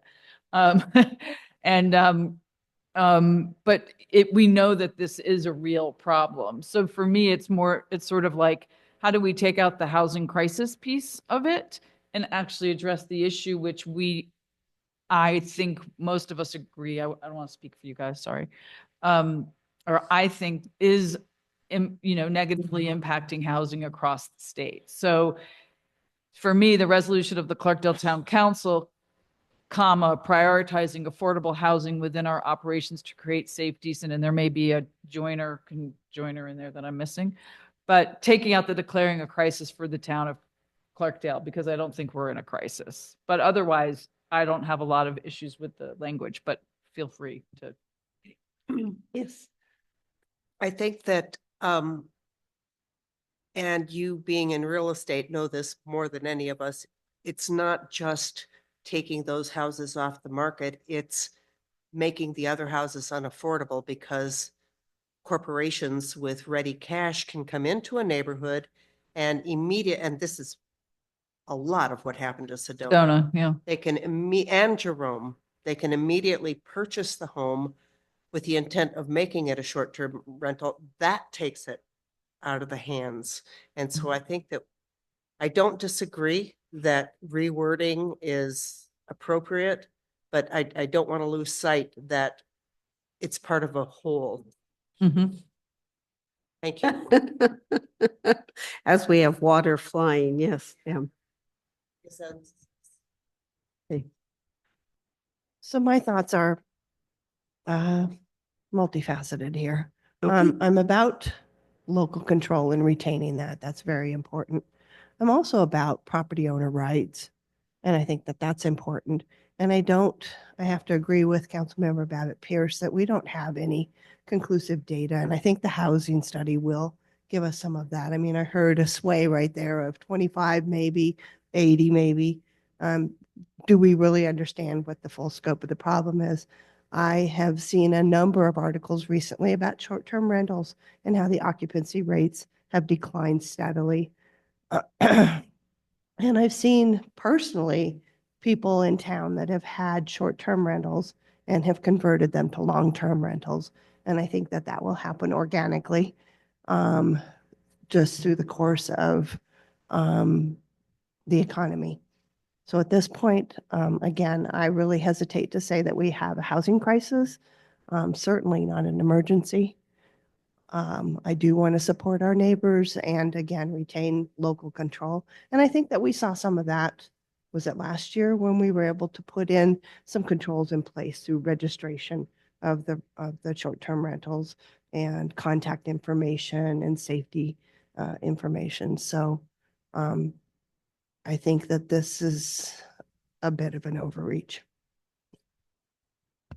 So just to reiterate what I think this suggestion on the table was just to remove the word declaring a housing crisis for the town of Clarkdale. So the preamble would read, resolution of the Clarkdale Town Council prioritizing affordable housing within the town operations to create safe, decent, and affordable housing opportunities for all community members, and urging the state legislature of the state of Arizona to address the impacts of short-term rentals to the supply of housing for Arizona residents. That's where I think what you were suggesting. Yeah, I mean, I'm just trying to have a tangible change that maybe everybody can believe in. Is that acceptable to people? I mean, I understand everybody's concern. This was huge and long. This is much better than it was when we began this with them. And I understand, I know that we are in the middle of doing a housing study. This is a time-sensitive resolution because there is legislation that actually this year has a possibility of making it somewheres. In the first time we've seen since the law was passed.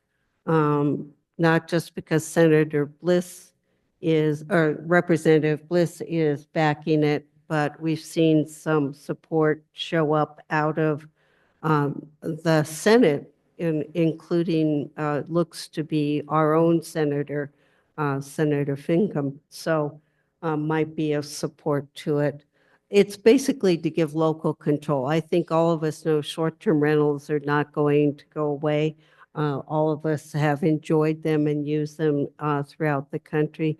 In communities like Sedona and Jerome, they might be decreasing in other communities. Unfortunately, in Sedona, they're increasing. They've gone from 13% to 17.5% in less than 2 years. And that trend does not seem to be changing at all. So it's just how do we balance all of this? I am accepting of the shortness and the brevity that our town manager has presented, and pretty much taking the rest of it out if that is acceptable. I would also then section 1 Yeah. needs to come out, and maybe a reworking of section 2.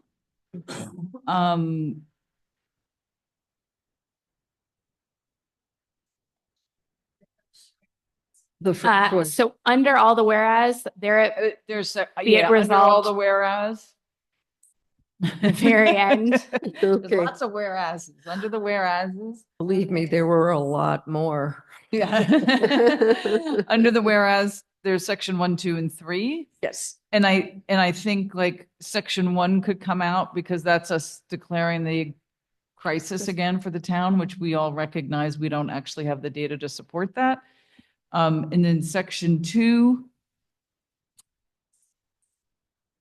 Right, yeah, because, and what I think that section is trying to get to is returning local control, right? Like that's what I think that section is getting to. And then that section 3 also gets to that local control, and it also talks about property owners' rights. Right. Okay. So go ahead. Arnie? I was just going to say, property owners' rights are a part of this, and zoning is a huge part of this. And we have had many conversations around this dais about upholding zoning. And I don't think we have any hotels zoned in R1. The problem is they are not, it doesn't, yeah, a Right. hotel. And Right. that's the real issue. The law doesn't allow that to happen. Hopefully it might. And there's a whereas about It's a, that. there's a whereas One about of the that. whereases is Um, about that So exact. this is what I'm going to suggest. I think we're on the right path. If there are sections you want to take out or wording, could you please, I'll just table this item and please get them to Susan and myself. We'll amend it and bring it back. Okay? Yeah. I do appreciate the discussion. So with that, we'll just move on to item E, which is the Selma Mangini Steam Park donations. Yay, Joni. Westcott, our Parks and Recreation Director, is presenting this. Thank you, Mayor and Council. As most of you know, we created, our department created, along with the help of the town manager, a capital campaign to help fund the items at Selma Mangini Park that were not included in the grant. Some of the items actually were, but most of them were not. And my heart is full by the number of donations that have come our way and the community support that we've received. In your packet, I included a list of donations that we've received to date. I did need to make a correction. We have the Earl and Ellie Bauer family in there twice for $5,000. So we have removed that one. But in the meantime, we picked up an additional $2,500 from Waste Management and from the family of Charles and Teresa Kuzel, $1,000 just today. And we thank everyone for their support on this. And what we need is for council to say it's okay for us to accept these funds and continue this, this part of our project for Selma Mangini Park. Yay, yay. I would add to Joni's comments that we have significant unfunded pieces of the park that we really want to include. So the capital campaign continues, just we're going to do this probably once a month to just get those accepted by you all. And also at the suggestion of Councilmember Jones, Finance and Utilities got together and we're working on implementing a donate here button. So, and I know that sounds really easy, but in municipal government, it's a hard thing. So it'll just make donating much easier for just Yes. grab your credit card and do it. So as soon as we have that fully implemented, I'll put it in the e-newsletter. But in the meantime, we really are seeking additional funds. Some of this stuff that's not funded right now is the musical instruments, which, you know, we all know the correlation between music and math and how participating in music really helps with math outcomes. So we really are hoping we get to put that in the park, as well as all the exercise equipment that would just be really wonderful for our community members to be able to do your morning sunrise walk and go lift some weights and do some exercise. So we still have many items that we're looking for donors for. And even if it's $25, many $25 adds up to being able to do something. So I'm really thankful to the parks team. They have been killing it on getting this park up and running and breaking ground. And we're very thankful to all of them and thankful to you all for helping us with the capital campaign. Yeah, absolutely. You guys have done a lot of the groundwork or most of the groundwork on that, and we super appreciate it. And I know all of us feel really warm and fuzzy about the support that the community is coming forward with. And all of those funds are supporting STEAM, our highlight STEAM projects, the science, technology, education, art. I just. Okay, I have another call. I'm doing a visit tomorrow to do my ask with another company. So, so yeah, I absolutely love all the community support behind all of this. The groundbreaking was really wonderful and has highlighted to the bigger community all the wonderful work that is happening around this park. Definitely to Joni and Shell and the team in Parks and Recreation for just carrying this vision forward and being the champion for all of this. You've done tremendous, and we've done very well. We're up around 195,000 plus now. 193,350 with our adjustment, yes. Okay. And could I add, Mayor, that really so important for all of us to remember is this isn't just a Parks and Rec project. No. You know, we have had your support. We've had the Parks and Rec Commission support, the town manager's support, all of our other departments, our Public Works Department, our Community Development Department. Who have I missed? Finance, our grants manager.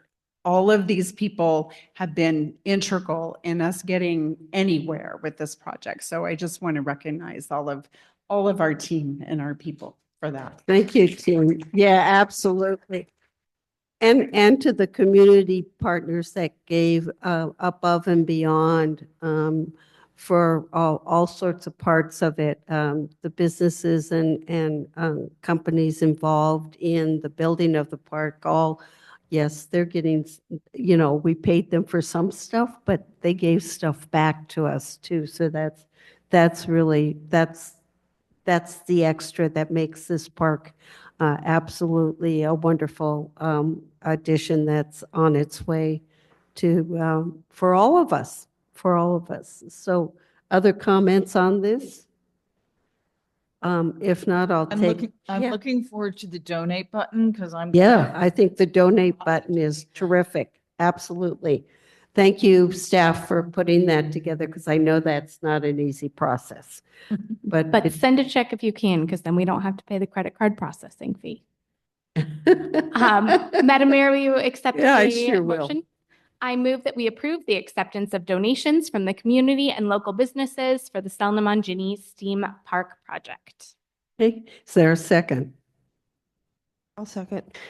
It's been moved by Councilmember Babbitt Pearson, seconded by Vice Mayor Hunstetter, to approve the acceptance of donations from the community and local businesses for the Selma Mangini Steam Park project to date. So, all those in favor of the motion, please say aye. Aye. All those opposed? Hearing none, motion carried. Thank We'll you. gratefully accept Thank them. Okay, let's move on to item 6F, which is ratification of emergency expenditures to the Mountain Gate Well. And it looks like Josh is up to give us the presentation on this. Good afternoon, Mayor and Council. How are you doing today? Joshua Tomerlin, Utilities Director. The item before you to consider is possible action to ratify emergency expenditure in the amount of $121,056.90 for emergency repairs to the Mountain Gate Well. The town water system has been experiencing increased non-revenue water over the past year. One possible cause is a faulty production flow meter at the Mountain Gate Well. That can cause fluctuations and inaccuracies in our flows. We replaced the meter in addition to the well's VFD that went out, and within a month of installation, the replacement VFD also failed. We are currently working with a vendor on warranty replacement of this unit, and we purchased and installed a new VFD along with appurtenances, and all those are running smoothly. We'll also have to have a more accurate non-revenue flow numbers that we'll start seeing in February as we gather those numbers. The strategic plan and goal area 5 plan for the maintenance and growth of quality infrastructure that is sustainable and resilient. The budget impact for this will be expenses to the Water Operations and Maintenance Fund 13. Contingency funds will need to be used to convert expenses, to cover expenses. The contingency fund current balance is $533,000. Staff recommend that you ratify the expenditures of $121,056.90 for emergency repairs to the Mountain Gate Well. Great. Thank you so much, Josh. Any questions for Josh on this? Lisa? So this is money that we have already spent, correct? Correct, yes. Okay. Mhm. Thank you. Yep. Anybody else ready to have things fixed before they break instead of after they break? That No, would we be have the nice. plan. I know we're getting there. That would be nice, wouldn't it? And I know we work hard and just sometimes things happen too. But we have to be prepared to that, but the more we can identify where we have issues and try to correct them before they go bad, that would be great. But Some background and maybe also is that the original VFD was installed in 2012.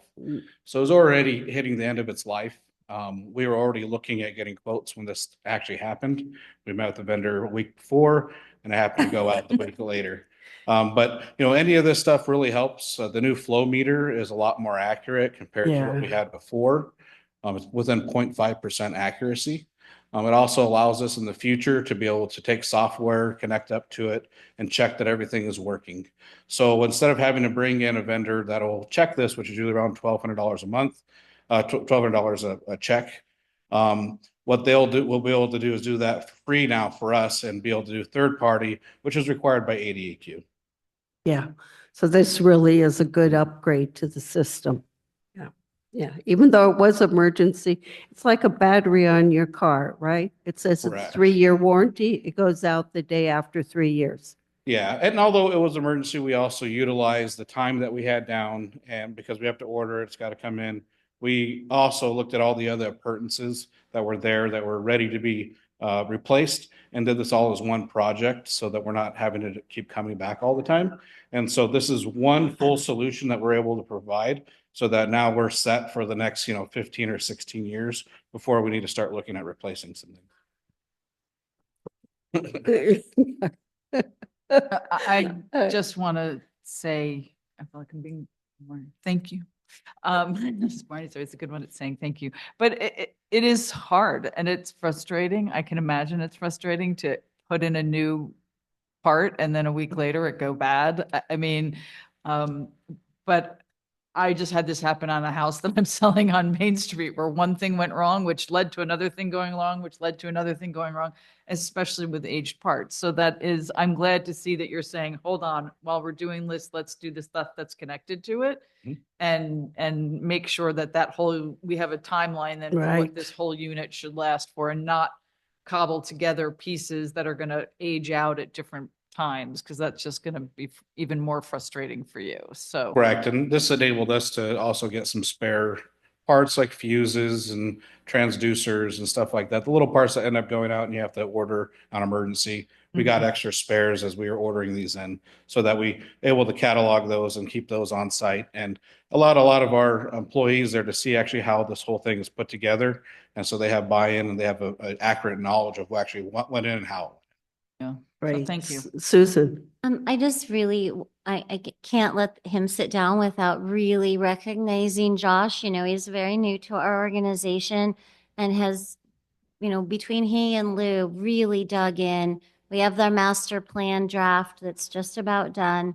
I mean, we really, for the first time since I've been here, I feel like we have a clear path forward. Emergencies are still going to happen no matter, I don't care how new your stuff is, but I feel like they're doing better and better and better on making these things that happen more transparent to our residents. They've really dialed in the interconnect with Cottonwood, so we don't have as many pressure issues when we do utilize that. And as you know, we just awarded a contract for design of our water campus that is solely focused on redundancy, so that when we have a well go down, we have an alternate well to bring back up, so we don't have to rely on the interconnect. So as we're doing these emergency kind of things in the background, we're fully planning for a better, more resilient, robust system in the future. And that's what I'm really proud of. So thank you, Josh and Lou, for all of your work. Yeah. I mean, it's really, I feel so much better. So thank you. Thank you. Any other comments or questions for Josh? Okay, if not, I'll entertain a motion. Madam Mayor, I move that the council approve the ratification of emergency expenditures in the amount of $121,056.90 for emergency repairs to Mountain Gate Well. Is there a second? I'll second. Okay, it's been moved by Councilmember O'Neill and seconded by Councilmember Jones to approve the ratification of emergency expenditures in the amount of $121,056.90 for the emergency repairs to the Mountain Gate Well. All those in favor of the motion, please say aye. Aye. All those opposed? Hearing none, motion carried. And thank you, Josh, for all the work you're doing. Okay, the next item we have removed from the agenda, so we'll move on to the contract item H, which is contract with Upfront Planning and Entitlements LLC to update the town code. And Assistant Town Manager Ruth Mayday is here to speak on this. Speaking of things that are updated and needing fixing, this is next on the list. As you know, we received a grant from the Arizona Department of Housing, the amount of $200,000. Part of our application was to set aside funds to revise and rewrite our zoning code. There are several sections of it that are sorely outdated. We have sections of code that are not in compliance with state law. There have been a number of changes since the last time. We've seen a substantial rewrite of the zoning district, which was, I think, in 1995. So things have kind of changed since then. As we go through and consider new projects, we're finding that we're lacking some of the specifics we need to bring forward better projects. So staff went out and solicited 3 bids. The low bid was Jessica Sarkisian with upfront planning and entitlements. Jessica came highly recommended, has a great depth of experience in small rural communities. And we look forward to working with her. And I'd be happy to answer any questions you may have. Jessica's here. You have the statement of work in your packets. There's Jessica. Hi, Jessica. Welcome. Hi, thank you. Is there anything you wish to say before we ask you a question, or Ruth? No, just I'm really looking forward to hopefully working with you guys. I do a lot of rural work. I'm working with Yavapai even now on things, but I love doing this type of work, and I'm excited to help you guys out. And there's been a lot of stuff you guys have been discussing, and I hope to help, implement some things and make it easier for you guys to have housing and development. Okay, great. Thank you. Any questions for Ruth, Marnie, and then Lisa? Lisa? Oh, Okay, just Marnie. Okay. you. So I'm looking at the numbers, and obviously those play a big role in our selection. But I do know that Ardura is doing a lot of other code and planning for us. And so can you tell us a little bit about why we chose to not go with them? Sure. So Ardura is largely an engineering firm, and they are doing the water and wastewater master plan, which is entirely appropriate because that's largely an engineering document. This, however, is a planning document, and planning is a completely different approach to regulations and guidance to a community than engineering standards are. So rather than work with Ardura, we decided to go with Jessica, who's got that depth of planning background. Thank you. Yeah. So we're only talking about addressing our zoning code in this process. Correct. Because I've also just heard us talking about other things needing to be updated, but this is specifically linked to the housing study. Is that how that's coming out of that? Correct. And why we're doing the zoning part of it? Right. And Ruth, I'm sure can add on to this, but if you remember in our our Growing Water Smart conference, we will get $10,000 from them. And our discussion is using that money to overlay on each of these other processes, things that might be considered best practices for water conservation and management. So it'll even be a third set of eyes on these code revisions. Correct. And then we also discussed in that session the potential of establishing a citizens group to kind of give input on the the code recommendations, the changes to the code. So. Right, and that'll be part of the public participation plan that will be coming forward at the next meeting. There will be some changes to the general plan so that the general plan functions with the zoning code, and the zoning code functions with the general plan. There will be some tweaks we'll probably need to make to the general plan, but we won't need to do a substantial rewrite of that. Thank you. Thank you. This has been needed for a while, and because I know every time you have something that comes forward and you review all of this and you go, oh, we're out of compliance. This doesn't meet intent of our general plan, or this and that. So I'm really appreciative that this is coming forward. And I know that we talked a lot when we were at our water workshop last week of making sure all of this is integrated and connected with the work being done on the wastewater management plan. And it might lead to sort of a mid-year update to our general plan so that we have consistency throughout all of our documents that guide us. That is one of the things that has been frustrating for both community development and public works, is that it's like people sat in 2 different rooms and wrote those. and never talk to each other. And really, it is imperative that community development and public works work closely together, because we can't build things if there's no infrastructure. I can't require infrastructure improvements if I don't know what they need and where the plan is. So this is very timely to kind of get us over this hump and have a good long-range plan. Okay. Yeah, thank you. If there are no other questions or comments from Ruth, I'll take a motion.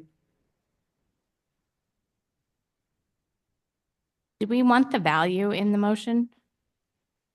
Do we need to have the value in this? No. I move that we approve a contract with Upfront Planning and Entitlements LLC for services related to an update of the Town of Clarkdale zoning code and authorize the town manager to execute all documents. Okay, is there? a second. Okay, it's been moved by Councilmember Babbitt Pearson, seconded by Councilmember O'Neill to approve a contract with Upfront Planning Entitlements LLC for services related to an update of the Town of Clarkdale zoning code and authorize the town manager to execute all documents. All those in favor of the motion, please say aye. Aye. All those opposed? Hearing none, motion carried. Welcome aboard, and we look forward to the revisions getting underway.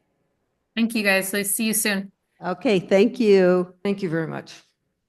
Okay, let's move on to item 6I, which is the Rongo minor subdivision. And we have Britannia Esperanza will speak to this. Britannia, oh, Brit, yay.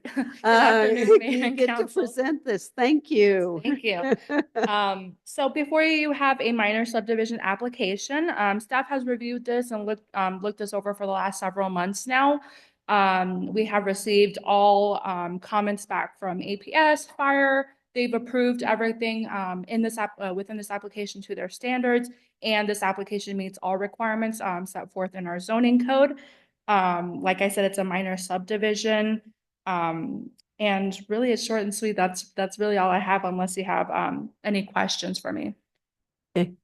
Are there any questions for Britt on this subdivision, minor subdivision application? Yes. Thank you. Is this property on town water and sewer? It is not. It is they function off a shared well agreement, and they are also on septic. And Okay, so- there is no plans to connect. Okay, do they have any plans to drill an additional well or continue to as a shared well? I believe it will be a continually shared well agreement, but the applicant is here if you have specific questions that he might be able to add any context to. But there is currently no plans for developing another well. Okay, great. Would the applicant like to come up and say anything? Okay, okay. Thank you. Go ahead. Thank you. I'm a little unclear about the access to the parcels. Can you walk us through that? Yeah, so the access to the parcels is just I mean it's been reviewed by fire department, so their access and range of access has been approved through them, through their standards, weight, compaction, things like that. It's just a compacted what would that call, like gravel. So essentially, Peace Garden Path would connect all three of the properties. And so the inner property would have an easement. The two inner ones would have an easement through the first one, or. Is as- that correct? Yeah. Okay. So it's through an easement that Yes. they Mhm. get to that other parcel? Yes. Okay. Okay, thank you. Any other questions for Britt on this? I mean, I know this subdivision or minor subdivision has been in the works for a while, and I'm glad it's come to this to this point to get it done so that they can do what they want to do on the property and stuff. I wish there were a way we could have extended the sewer line to get them on sewer, but I understand the reasons that we're not there yet, so, Right. okay. I'll take a motion if there's no other I'm questions. sorry, can I ask one more question? Yeah. On a minor subdivision, this is sort of just a general question. Do you need to get input from neighbors and stuff like that? Do they need to, Not on this. not on that? No. Okay, thank you. Okay. Any other questions or comments? If none, I'll entertain a motion.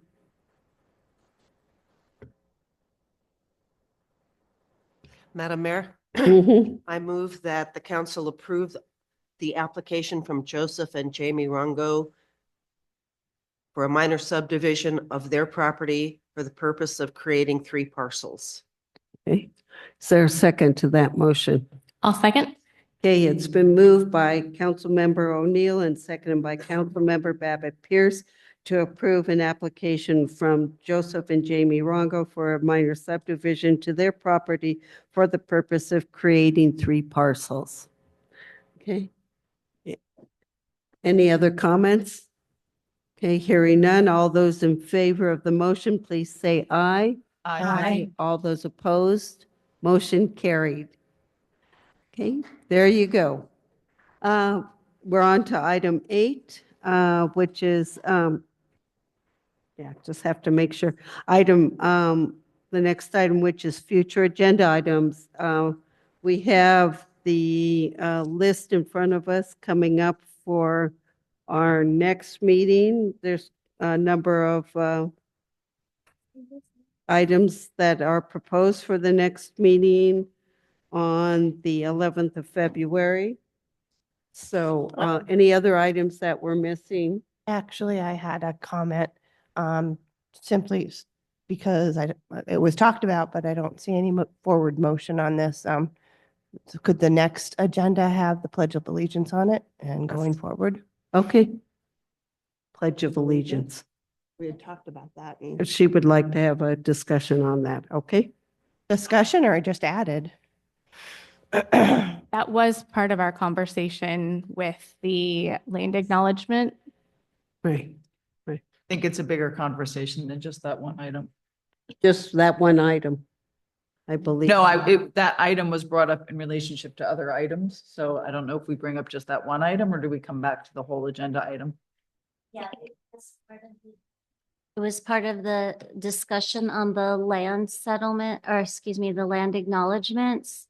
And it was, if we're gonna do this, we should do this, but I think we decided, well, we didn't really decide, we just haven't moved forward with any of it. It was all kind of as one item, so.